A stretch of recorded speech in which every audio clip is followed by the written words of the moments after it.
enterprising, to the studious, to the hard-working, to the dedicated in the country. They should be able to carry on whatever to the entrepreneurial. They should not be punished for being entrepreneurial and hard-working. The ALP knew that models of success of these people would encourage each person to endeavor. And in so endeavoring, Madam Speaker, each person would achieve ultimately and make this country a richer place for all of us to live. The ALP has always had a core set of beliefs. Philosophically, we always believed and we reflected our belief and our philosophy in those policy directives. The ALP has always been philosophically opposed to income tax. But now the UPP. I want to ask the UPP, where is their underlying philosophy?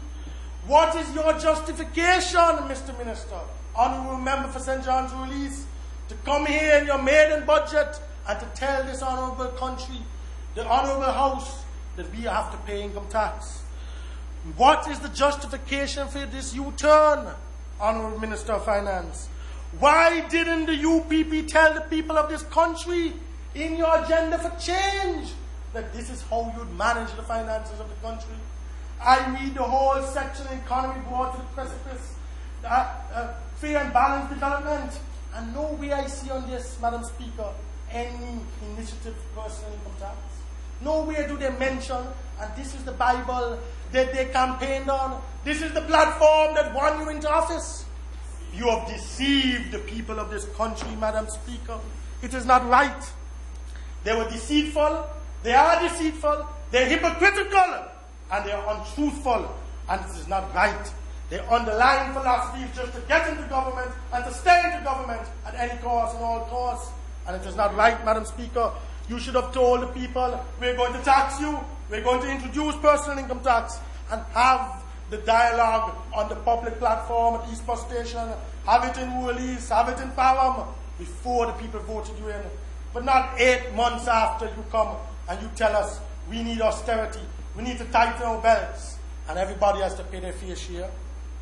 Madam Speaker, the ALP, as far back as 1999, in our manifesto, we predicted this. And with your permission, I quote, we said, Madam Speaker, on page 2 in the ALP's 1999 manifesto, choosing the UPP is opting for more taxes and unemployment. In the absence of an investment that the people will need to maintain and improve their standard of living and the quality of life, the UPP will have to reintroduce personal income tax and other taxes to pay for the cost of their government, to pay for this. The Honourable Leader of the Opposition said it's $300 million that this is going to cost the people of this country. Where are you going to get it from? You think Uncle Alan going to give you all? He's not going to give you all. And rest assured, Mr. Prime Minister, he's going to extract his pound of flesh. And he's going to extract it. And the people that voted you into office, they know that. They know that. And that is why that Desta Jah resigned as General Secretary of the UPP, Madam Speaker. Because he's saying they stand for no principle. They flip-flop. They're like Perry. Worse. They're worse than him, Madam Speaker. And I haven't heard the Prime Minister say one single word about Desta Jah resigning. He campaigned up and down in the streets of Parham against me for Senator Joan Messiah. But I commend him and I applaud him. He's a principled man. Yes. And he stands on principle. That he can have the courage to resign as General Secretary. A matter of principle, Madam Speaker. But Madam Speaker, the UPP has done exactly as the ALP predicted that it would do. They're going to lay off 2,000 to 2,600 public servants, somewhere in that vicinity.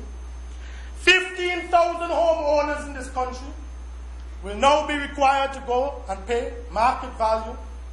We remove market value, it's very subjective. And we said replacement cost is a more fair, more equitable. And don't tell me the market value is going to cost less, because you have upped the figures, the projected figures in the revenue for property tax by $4 million. So it's not just compliance.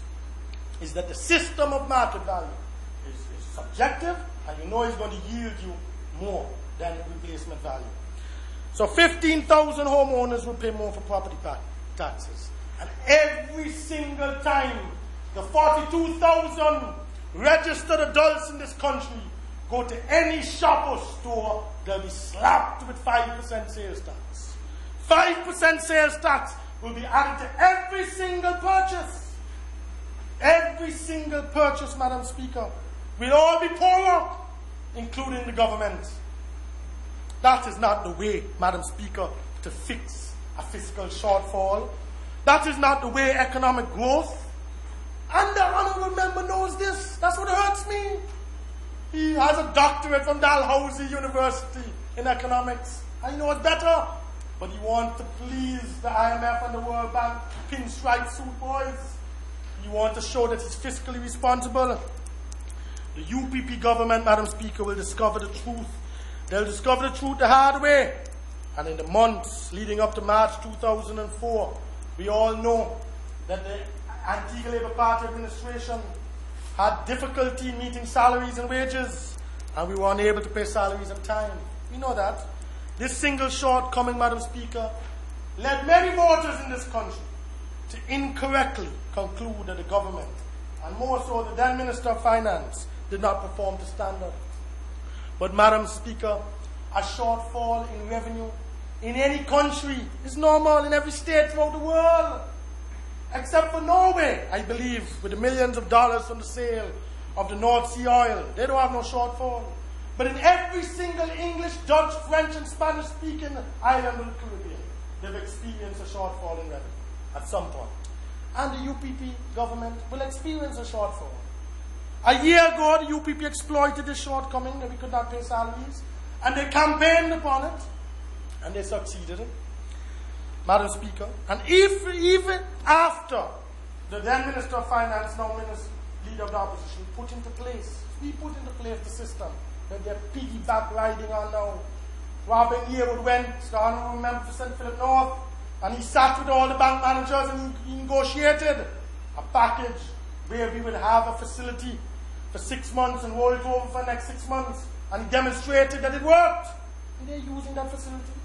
But they're not coming to this Honourable House and to the country and telling the people that is the facility that was put into place by Robin Yearwood that they're using to pay salaries every month. 1 year from today, though, Madam Speaker, mark my word, the UPP will still be unable to pay salaries. And 1 year from today, and 2 years from today, and 5 years from today, they will still blame the previous ALP administration. They will still blame the ALP for their failure. Despite all the increasing property taxes, despite the increasing policing in compliance of collection of taxes, despite the massive layoffs that they propose, despite the reduction in government workforce, Madam Speaker, this UPP administration, 1 year and 5 years from now, will still curse the previous Antigua Labour Party. Get on with the job of running the country. Every single week, all the Prime Minister does is read a speech and feed us a diet of cursing and slandering and making unsubstantiated allegations against former members of the ALP government. Get on, go on the track for our investment, bring more Alan Stanfords to the country. The UPP's failing fiscal and economic policies, Madam Speaker, will undoubtedly cause people to revert to the informal and underground economy. It will also cause foreign exchange to leave the country and go to jurisdictions that are more welcoming. And I understand, I don't know how true it is, that the UPP administration also intends next year to tax interest income, Madam Speaker, on savings, and to tax interest income on fixed deposits. But I want to warn the Honourable Minister of Finance, if there's any truth into that, you're going to have an immediate fleeing of capital out of our banking system. And it may even cause the banking system to collapse, because people are going to take their money out, and you've already removed the restriction of the foreign exchange levy. So I really hope that that's not going to happen. But, Madam Speaker, this saltfish government, this UPP administration, because they're reducing the cost of saltfish, they have decided to reverse intelligent governance. Intelligent governance by some of the best managers that ever managed this country, Madam Speaker. over the last 28 years. And they have